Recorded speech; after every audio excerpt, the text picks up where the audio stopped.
చిత్తూరు జిల్లా కుప్పం నియోజకవర్గం నుంచి రామకుప్పం మండలానికి చెందిన ఎంపీటీసీలు,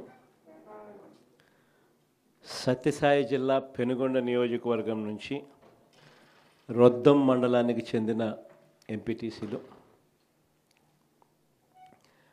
మడకశిర నియోజకవర్గం మడకశిర మున్సిపాలిటీకి సంబంధించిన కౌన్సిలర్లు, అన్నమయ్య జిల్లా రాజంపేట మున్సిపాలిటీకి సంబంధించి అక్కడి నుంచి వచ్చిన కౌన్సిలర్లు, వీరితో పాటు ఈ ప్రాంతాలకు సంబంధించిన ముఖ్య నేతలందరికీ కూడా పేరు పేరున హృదయపూర్వకంగా నమస్కారాలు తెలియజేస్తా ఉన్నాను. ఈరోజు మీరంతా కూడా తెగువ చూపించిన పరిస్థితుల మధ్య మిమ్మల్ని అందరినీ అభినందిస్తూ మీ అందరితో కూడా కాసేపు గడిపే కార్యక్రమం చేస్తూ ఉన్నాం. నిజంగా ఈరోజు రాష్ట్రంలో ఉన్న పరిస్థితులు ఎలా ఉన్నాయి అన్నది బహుశా నాకన్నా కూడా మీకే బాగా తెలుసు. రాష్ట్రంలో ఈరోజు విలువలు లేని, విశ్వసనీయత లేని, ప్రజాస్వామ్యాన్ని కూనీ చేస్తూ ఉన్న పరిస్థితుల మధ్య రాజకీయాలు జరుగుతూ ఉన్నాయి. ఇలాంటి చెడిపోయిన ఈ రాజకీయ వ్యవస్థలో తులసి ముక్కల్లా ఎంపీటీసీలమైన, జెడ్పీటీసీలమైన, కౌన్సిలర్లమైన అయ్యా చంద్రబాబు మమ్మల్ని చూసి నేర్చుకో రాజకీయాలు ఎలా చేయాలి అని చెప్పి తెగువ చూపించి రాజకీయాలకు అర్థం చెప్పి గట్టిగా నిలబడిన మీ అందరికీ కూడా మీ జగన్ హ్యాట్స్ ఆఫ్ చెప్తూ సెల్యూట్ చేస్తా ఉన్నాను. కారణం ఏమిటంటే రాజకీయాలలో ఉన్నప్పుడు విలువలు ఉండాలి. రాజకీయాల్లో ఉన్నప్పుడు విశ్వసనీయత అన్న పదానికి అర్థం తెలిసి ఉండాలి. ఈ రెండింటికి కూడా అర్థం తెలియని వ్యక్తి ఎవరైనా ఈ రాష్ట్రంలో ఉన్నారు అని అంటే అన్ఫార్చునేట్గా అది ఈ రాష్ట్ర ముఖ్యమంత్రి అని చెప్పడానికి నిజంగా ఈ రాష్ట్ర పౌరుడిగా నేను తలదించుకోవాల్సిన పరిస్థితి. అంతగా దిగజార్చినడు ఈ పెద్ద మనిషి రాజకీయాలను. ఈరోజు రాజకీయాలలో ఇటువంటి దారుణమైన పరిస్థితులు కూడా చూడాల్సి వస్తుందని నేను ఎప్పుడు అనుకోలే. ఎందుకు ఈ మాట చెప్తా ఉన్నాను అని అంటే, ఒకసారి ఈ రామకుప్పానికి సంబంధించి చంద్రబాబు నాయుడు గారి సొంత నియోజకవర్గం, ఈ రామకుప్పానికి సంబంధించి ఎంపీటీసీకి సంబంధించిన ఒక కేస్ స్టడీ, ఒక ఎంపీపీ చనిపోయిన పరిస్థితుల మధ్య ఎన్నికలు జరుగుతూ ఉన్నాయి. 16కు సంబంధించిన ఎంపీటీసీలు వైఎస్ఆర్సీపీకి సంబంధించిన వాళ్ళే గెలిచారు. మరి ఇలాంటి చోట ఎందుకు చంద్రబాబు అనే వ్యక్తి పోటీ పెడతా ఉన్నాడు? గెలవడం అన్నదానికి మీనింగ్ ఎక్కడుంది? గెలవలేము అన్న సంగతి తెలుసు. గెలిచిన వాళ్ళందరూ కూడా, ఇక్కడ నుంచి గెలిచిన వాళ్ళందరూ కూడా వైఎస్ఆర్సీపీ టికెట్ మీద, ఆ బీఫామ్ మీద గెలిచిన వాళ్ళు.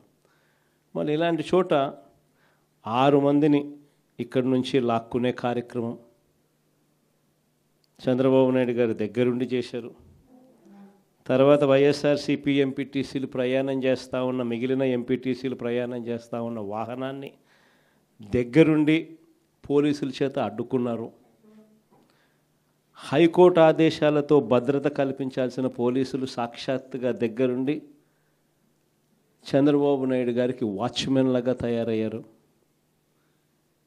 చివరికి కోరం లేకపోయినా కూడా 6 మంది సభ్యులు మాత్రమే చంద్రబాబు నాయుడు గారి ప్రలోభాలకు లొంగి అటువైపున వెళ్ళిన పరిస్థితుల మధ్య కూడా ఏకంగా డిక్లేర్ చేసుకున్నారు అధికారుల చేత. ఇలాంటి రాజకీయ వ్యవస్థతో మనం పోటీ చేస్తూ ఉన్నాం. సత్యసాయి జిల్లా పెనుగొండ నియోజకవర్గం రొద్దం మండలం, ఇక్కడ కూడా పరిస్థితి చూస్తే ఎలా ఉంది అని అంటే, ఏకంగా 15 ఎంపీటీసీలకు 15 ఎంపీటీసీలు వైఎస్ఆర్సీపీనే గెలిచింది. మళ్ళీ ఇక్కడ పోటీ పెట్టే పరిస్థితి మామూలుగా ఎవరు చేయకూడదు. ఇక్కడ కూడా ఎంపీపీ చనిపోయిన పరిస్థితుల మధ్య ఇక్కడ ఎంపీపీని ఎన్నుకునే ఉప ఎన్నిక జరుగుతూ ఉంది. ఇక్కడ కూడా తారుమారు చేయడానికి చాలా కష్టపడ్డాడు. దగ్గరుండి చంద్రబాబు నాయుడు గారే తన కుప్పంలో ఇలాంటి దిక్కుమాలిన రాజకీయాలు తానే చేస్తూ రాష్ట్రంలో ఉన్న అన్ని ప్రాంతాలకు కూడా ఇదే మాదిరిగా మీరు కూడా రాజకీయాలు చేయండి అని చెప్పి తానే దిక్సూచిగా నిలుస్తూ తానే ఇలాంటి చెడిపోయిన రాజకీయాలను ప్రేరేపిస్తూ ఉన్నాడు. సత్యసాయి జిల్లా మడకశిర మున్సిపాలిటీ 20 మంది ఇక్కడ నుంచి కౌన్సిలర్లు, వైఎస్ఆర్సీపీకి సంబంధించి 15 మంది గెలిచారు.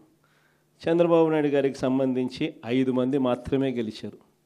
పాపం ఎస్సీ కాన్స్టిట్యున్సీ లక్కప్ప లాంటి పాపం ఒక చిన్న కార్యకర్త అక్కడ నుంచి మన పార్టీ తరఫున ఎమ్మెల్యేగా నేను ఎస్సీ కాన్స్టిట్యున్సీ ఇలాంటి చోట కూడా ప్రలోభాలు పెట్టి ఆ కౌన్సిలర్లను లాగాలి అని చెప్పి విశ్వ ప్రయత్నం చేస్తూ ఉన్నాడు అని అంటే రాష్ట్ర చరిత్రలో ఎవడు ఉండడు ముఖ్యమంత్రి స్థానంలో. అయినా కూడా ఆ 15 మందిలో కూడా చాలామంది గట్టిగా నిలబడిన పరిస్థితులు, కొంతమందిని మాత్రం ప్రలోభాలకు అటువైపున వెళ్ళిన పరిస్థితుల మధ్య చూస్తూ ఉన్నాం. అన్నమయ్య జిల్లా రాజంపేట ఈ మున్సిపాలిటీ అయితే 29 మంది కౌన్సిలర్లకు గాను 24 కౌన్సిలర్లు వైఎస్ఆర్సీపీ టికెట్ మీద గెలిచిన వాళ్ళు. మరి 29లో 24 మంది వైఎస్ఆర్సీపీ టికెట్ మీద గెలిచిన పరిస్థితులు ఉన్నప్పుడు తెలుగుదేశం పార్టీకి సంబంధించి కేవలం 4 మాత్రమే గెలిచిన పరిస్థితులు రాజంపేటలో ఉన్నప్పుడు ఒకడు ఇండిపెండెంట్గా గెలిచారు. మరి సంఖ్యాబలం లేనప్పుడు ఇక్కడ చంద్రబాబు నాయుడు గారు ఎందుకు ఇలాంటి హేయమైన రాజకీయాలను ప్రేరేపిస్తున్నాడో ఎవరికీ తెలియదు. కానీ ఇక్కడ కూడా ఎంత కష్టపడినా కూడా ఒకడంటే ఒకడు కూడా పోని పరిస్థితిలో కూడా ఇక్కడ కూడా మన వాళ్ళు చాలా గట్టిగా కూడా నిలబడతా ఉన్నారు అని అంటే నిజంగా గొప్ప సంగతి. ఇక్కడ అందరికీ కూడా అభినందించాల్సిన అవసరం ఉంది. ఎందుకు ఈ విషయాలన్నీ చెప్తా ఉన్నానంటే నాయకుడు అనేవాడు ఎలా ఉండాలి అనేదానికి నిదర్శనం. మన ఎంపీటీసీలు ఎవరైతే ఇవాళ తెగో చూపుతూ ఉన్నారో విలువలకు విశ్వసనీయతకు గట్టిగా నిలబడి మేము ఎంపీటీసీలమైనా జెడ్పీటీసీలమైనా కౌన్సిలర్లమైనా అయ్యా చంద్రబాబు నీకన్నా పోలిస్తే మేము చాలా చిన్న పదవుల్లో ఉన్నవాళ్ళము, అయినా కూడా మాకు విలువలు ఉన్నాయి, విశ్వసనీయత ఉంది, రాజకీయాలకు అర్థం మేము చెప్తా ఉన్నాం, నిన్ను చూస్తే రాజకీయాలే సిగ్గుతో తలంచుకోవాల్సిన పరిస్థితిలో ఉన్నాయి, నువ్వు ముఖ్యమంత్రి స్థానంలో కూర్చున్నావు, తల దించుకో అయ్యా చంద్రబాబు అని చెప్పి ఇక్కడి నుంచి మన వాళ్ళు సంకేతం ఇస్తూ ఉన్నారు చంద్రబాబు నాయుడు గారు. ఎన్ని కష్టాలున్నా కూడా చిక్కటి చిరునవ్వుతోనే ఉన్నాం. చిక్కటి చిరునవ్వుతోనే ప్రజలకు చెప్పిన ప్రకారం మేనిఫెస్టోలో ఏదైతే మాట చెప్పామో ఆ చెప్పిన ప్రతి మాట కోవిడ్ లాంటి కష్టాలున్నా కూడా మీ జగన్ ఏ రోజు కూడా బటన్ నొక్కడంలో ఏ రోజు కూడా వెనకడుగు వేయలేదు. నేను ఒకటి చెప్తా ఉన్నా. ఈరోజు కార్యకర్తలు పడుతూ ఉన్న బాధలు నా కళ్ళతో నేను చూస్తూ ఉన్నా. కేవలం వైఎస్ఆర్ కాంగ్రెస్ పార్టీని ప్రేమించినందుకు, కేవలం జగన్ను సొంత కుటుంబ సభ్యుడిగా ఆప్యాయంగా ఆదరించినందుకు ఈరోజు వైఎస్ఆర్సీపీ కార్యకర్తలకు ఏదైతే ఇబ్బందులు పడుతూ ఉన్నారో ఆ బాధలు ఆ కష్టాలు స్వయంగా నేను చూశా కాబట్టి ఈరోజు చెప్తా ఉన్నా. ఇక నెక్స్ట్ వచ్చే జగన్ 2.0లో మాత్రం పరిస్థితి ఇటు ఉండదు అని చెప్తాను.